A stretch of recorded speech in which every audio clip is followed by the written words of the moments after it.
namoonni hedduun yemmuu waa'ee Simee Tufaa ka'u barreessaa walalootii fi qopheessaa yeedaloo jedhanii si ibsu.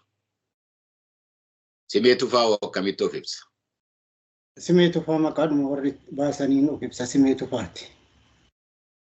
Eessaa baasanii maqaa kana warri isaa? Maqaan kun akkitti naa ba'e yeroo dhaladhu xiqqoo ciniinsuun haadha kiyyarra ture. Gaafa dhaladhu jechuudha. Yaaddofnaan gara akaakayyuu kiyyaatti erganii akaakayyuun kiyya gaafa dhufan isaanumaa qe'ee warra abbaa kiyyaa ga'u anaa dhalatu tokko ta'e. Na simatee jedhan simannaa jechuurraa dhufe Simeenaan jedhan maqaa. Akkamitti kennaa kana keessatti of argite? Mana barnootaa sadarkaa gadiirra taa'etanii walaloo barreessuu jalqabee akkuma namni tokko yeroo waa jalqabu miidiyaa mana barnootaa keessatti jalqabutti akkaataa kanaatiin jalqabe. San booda ogbarruu daa'immanii kan jedhu tokkotu dhufee biiroo barnoota Oromiyaatu qopheessaa ture waan sanarratti dorgomee tan hanga Oromiyaa irratti tokkoffaa ba'ee kenna kan akka hin qabu yeroo sanan caalatti baree jechuudha. Sana boodaan gara aartii Oromoo dhufe. Walaloodhuma duwwaadha moo kan sirboota kanaan wal qabate walaloo duwwaadha moo yeedaloos hin qopheessita? Walaloos yeedaloos nan qopheessa lachuu. Sagaleedhaan noo? Sagaleedhaanis al tokko waltajjii irratti nan yaala. Garuu caala kan hin hojjechuu danda'u walaloo barreessuuf yeedaloo qopheessu waan ta'eef garan caala danda'utti tan gore sirbuu dhiise. Yaaltee turte sirba kanaan dura baandii wayiifaa keessatti? Yaalaan ture dhugaa dubbachuuf. Biyyuma keessatti? Baandii Roobalee kan jedhamu qabna ture achi keessatti sochii gochaan ture. Sirbuudhaan moo? Baay'ee gaariidha. Akkan seenaa keessa irratti dhagayetti gara biyya keessa turte mana hidhaatti kanatti marmaaraa turte deddeebi'aa turte jedhanii gara waggaa 5 amma ta'u. Maayinni hidhaan suni hojii kee kan walaloo kanaan kan muuziqaa kanaan wal qabateeti moo waan biraati? Muuziqaa qofaan otoo hin ta'in Oromummaadhaan wal qabata. Akkuma namuu beeku Oromoo ta'uunsaa mataa isaatti nama hiisisaa ture. Sanarratti immoo muuziqaa qabsoo sabaa leellisu waanan hojjechaa tureef yeroo yerootti waggaa 5 walitti dhaabiilee hin hidhamne maayikalaawwitti yeroo 5 tokko deddeebi'eera. Akkanuma Ziwaayitti hidhameera. Karchallee amma Afrikaan Yuuniyeniitti ijaarame kana yeroo achi ka'u erga hidhamtoonni gara Qaallittiitti darbanillee achi keessatti illee hidhameen ture. Yeroo gara garaatiin ture sun waanuma saba ofiitiif jecha kafalanii waan ta'eef sun akka guddaatti ilaalu warri lubbuu qaalii tokkittii qabuyyuu saba isaatiif kennanii jira.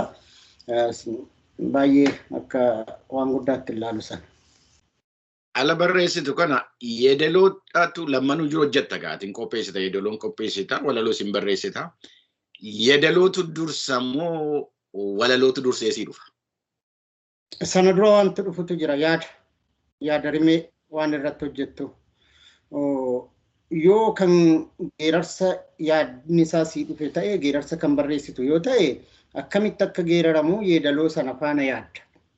Yoo sirba haadhaa kan hojjettu ta'e slow muuziqaa jedhamu irratti yeedaloo jedhamu irratti waan hojjettuuf dursitee isa yaadaatu waa barreessita. Sansanaan alas yeedaloo qobaatti hojjettee walaloo irratti uwwisuun immoo qixa biraatiin kanatu hojjettudha. Yeroo tokko immoo walaloo barreessitee kaatee yeedaloo irratti hojjechuu ni dandeessa. Akkuma sitti dhufee fi si uumametti hojjetta. Hacaaluu Hundeessaatii wajjiniin sirboota baay'ee hojjettaniittu amma ta'e nutti himta.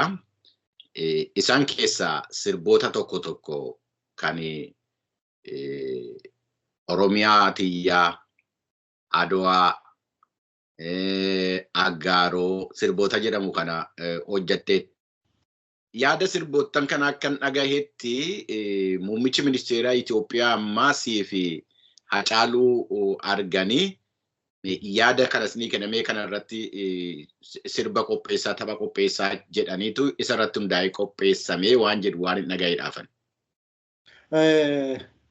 Suni dhugaadhuma. Dubbicha akkana ture ji'oota muraasa mana hidhaa Hacaaluu faana turree ji'oota muraasa booda jechuudha. Ana abbaa gadaa Xaahir Abbaa Garoo abbaan mana muuziqaa Abbaa Gadaa Hacaaluu taanii wajjin hidhamnee guyyaadhuma mana murtiitti nu dhiyeessan torban lamatti mana murtiitti nu dhiyeessan hidhamee Hacaaluun guyyaa 5 booda abbaan gadaa guyyaa 16 booda mana murtiitti dhiyaannee himannaa kanachitti na qorachaa turan wallee mootummaa kana fi uummata walitti buusuu wallistanii jedhaniitu kan isaan torchin gochaa turanii. Haa ta'uuti kan mana murtii dhaqnee nu himatan garuu sololoo deemanii adda bilisummaa Oromoo faana leenjii fudhatanii biyya keessatti deebi'anii jeequmsa uumuu kan jedhu mana murtiitti himannaan nu dubbifame. Himannaan sun nu dubbifame gara Maayikilaawiitti deebinee daqiiqaa 30 booda nam koottaa baanuun jedhan. Baanuu gadhiisanii jechuudha yaa keenya fudhannee yaane. San booda guyyoota muraasa booda namni Abduu jedhamu tokko nutti bilbilee namatti isin barbaada koottaa nuun jedhe anaaf Hacaaluu maaliif jennee isin barbaada jedhee waan kan namatti isin dubbisuu barbaada namni kun qondaala mootummaati nuun jedhe maaliif nu barbaada jennee dhaqnee gaafa dhaqnu naannoo Saarbeetii kana waajirri kan jiru namni tokko gabbu'eetuma nu simatee akka gaarii nu haasofsiisee namni kun muummicha ministeera Itoophiyaa amma Dr. Abiy Ahmed jedhamu keenya akka quba qabanii fi nu baasuu keessattis akka gahee qaban nutti himanii san booda ajandaa nu waamaniif nutti himanii aggaaruudhaaf galii walitti qabu waan barbaaduuf hojiin kana dura hojjettan hojii nama boonsu waan ta'eef aggaaruudhaaf illee akka na gargaartan hin barbaada mana barumsaa jijjigeen ijaaraa magaalattii dadhabdeen deebisee ijaaruu barbaada eega saba keessanii hojjettanii nu gargaaraa bilisaan nu hojjedhaa jedhanii tolee jennee hojjennee akkaataa kanaatiin sana booda Oromiyaatiyyaa erga biyyaa bahee immoo Aduwaa anaan waliin qunnamnee Aduwaan akka hojjetamu fasiliteet akka godhaniin beekaa san booda walaloo isaa barreessee Hacaaluutti ergee Hacaaluu wallisee jechuudha dubbiin kana fakkaatti kan muummee ministeeraa garuu amma akka carraa duraanii kana utoon wal arguu argadhe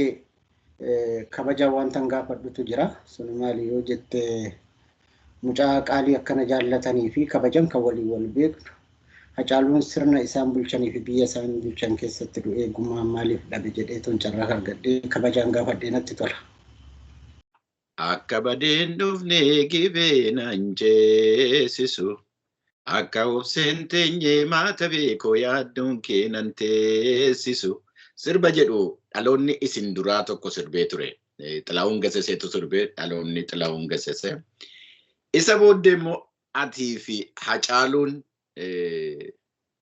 waa'idhuma gibee kanaan wal qabatee sirba tokko hojjettaniitu.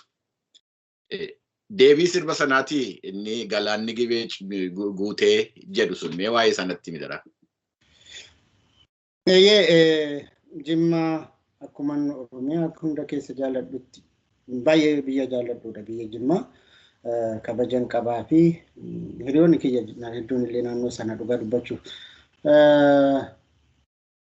Dubbiin sun namoonni hedduu Jimmarraa jaallataniitu gibeen sababa godhatu.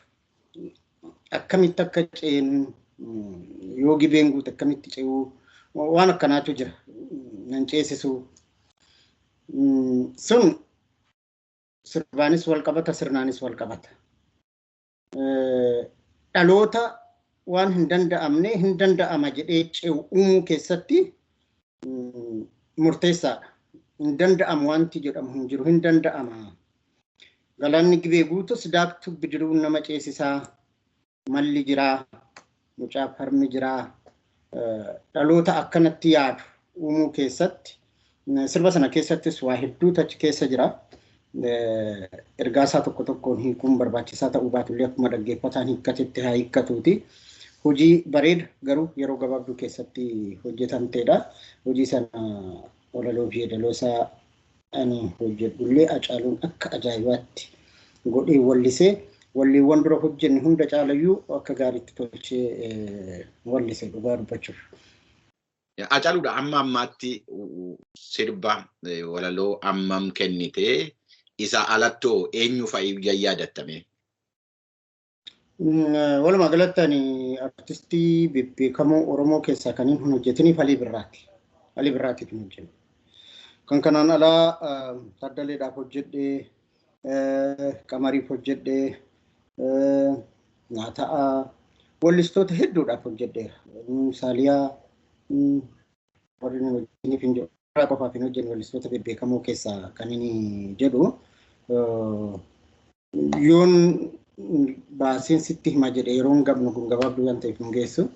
Akkanumatti namoonni gara biraarraayis miidiyaa tokko tokko irratti yaada waan kennaa tureef hubachuu danda'u. Walleewwan ani hojjedhe Hacaaluudhaaf hanga wallee 14 sanyii mootiirraa kaasee sirboota babbareedoo ta'an walaloo isaa barreessee yeedaloo isaa Hacaaluu faanatti hojjennee akkaataa kanaatiin asiin geenye jechuudha. Yeroo baay'ee hawaasa keessatti hawaasa muuziqaa dinqisiifatu, hawaasa viidiyoo muuziqaa ilaalee ittiin bashannanu keessatti yeroo baay'ee kan dinqisiifatamu yoo du'anillee yoo darbanillee yoo tokko ta'anillee hawaasni kan bakka guddaa kennuu fi warra sagaleedhaan sirbanudha. Dudda dubbee jaraa garuu namoonni jijjiiranu ciccimoon namoonni akka keetii kan walaloo barreessanu kan yeedaloo qopheessanu hawaasa biratti dinqisiifannaan isaan fuulleetti guyyaa guyyaadhaan qabanu hin mul'atu. An akkanatti natti dhaga'ama. Waan kana irratti atoo akkam yaaddame? Dhugaa keeti. Wanti sun burqituu ukkaamsitee galaana argachuu hin dandeessu. Saayinsuma kamiiniyyuu. Dhaloonni addunyaa waa galteef biyya tisanis jiru kana keessatti namoota warra sirbanirra warra muuziqaa sana hojjetan warra yeedaloo sana hojjetan warra walaloo sana hojjetantu caala faayidaas beekamtiis awwaardii hedduus kan argatan jira. Dhugaa dubbachuuf yoo ta'e quba qabaadha waan ta'eef jechuudha. Biyya keenyatti garuu waraqaa irratti walaloo fi yeedaloo jedhu isayyuu dugda duubatti kan barreeffamu maqaan. Akka hojiitti yoo ilaalte dhugaadha sirrii miti. Garuu iddoo kam jirraa eessaa kaane eessa geenye waan jedhu haalaan. Ani amma miidiyaan addunyaa irra jiru kun VOA'n na waameetu gaaffiif deebii na gaafachaa jira. Ani hiree kan argadheera. Warri hiree kanan argatintu darban. Warra akka Abdii Qophee artii Oromoo lafee dugdaa ta'anii gadhaabanii dhaloota kana warra gaan akkatti isaan du'an yoon sittime waan si dhibudha. Miiqataanii akka awwaalle yoon sittime waan si dhibudha. Waan nama rakkisu waan nama sheenessu dhugaa dubbachuuf. Ani hireen qaba. An miidiyaa hedduu irrattis nan yaadda. Biyya kanan jira. Wareegamni kaleessa kafallee kabajan qabaaf saba kootiif har'a immoo bakka kanan jira. Ani hireen qabayyuu haa ta'uuti wanti kun bilchina hawaasaa yookaan immoo aadeffama hawaasa guddatee faana yoo wal qabsiisnee ilaalle hin jiru. Keessaayyuu maqaan artistii qola duubaa irratti barreeffamu fuulduratti hin barreeffamu siin jedha. Jijjiiramuu qaba wanti kun maaliif burqituu ukkaamsitee akka galaana argachuun hin jirre barreessaa tokko dhiibdee taphaa ala gootee wallee argachuu hin dandeessu. Kanaaf jijjiiramuu qaba namni barataa deemuutu irra jiraata waan jedhu namana garuu ani sheenawu tokkoffaa wanti hin ka'eef beekamtii dhuunfaa kiyyaa jabeeffachuuf yookaan horiitti argachuuf itoo ta'ee malli biraas falli biraas turaniiru.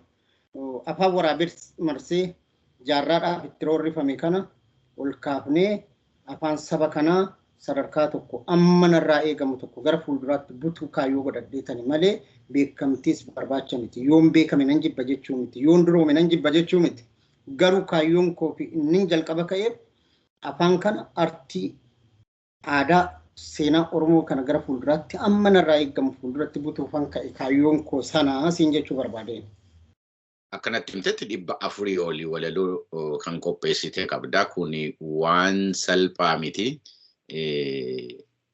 Sooressa taateettaa? Maqaadhaan? Maallaqaan malee. Maallaqaan egaa sirbarraani dhugaa dubbachuuf artistii 4-5 ol namni naa kaffaliin jiru. Bilisan hojjechaa ture. Maqaa artistoota kanaa kaasuu nan danda'a. Abdii Nurasaa, Qamar Yusuf, Taaddalee Gammachuu, Kamaal Ibrahim.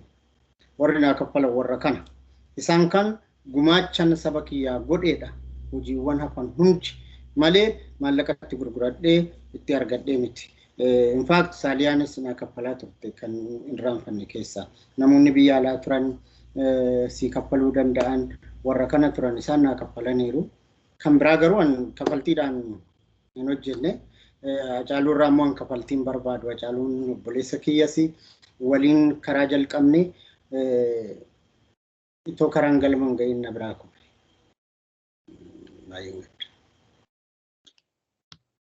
Jabaadhu. Ulfaadhu naa jiraadhu galatoomne.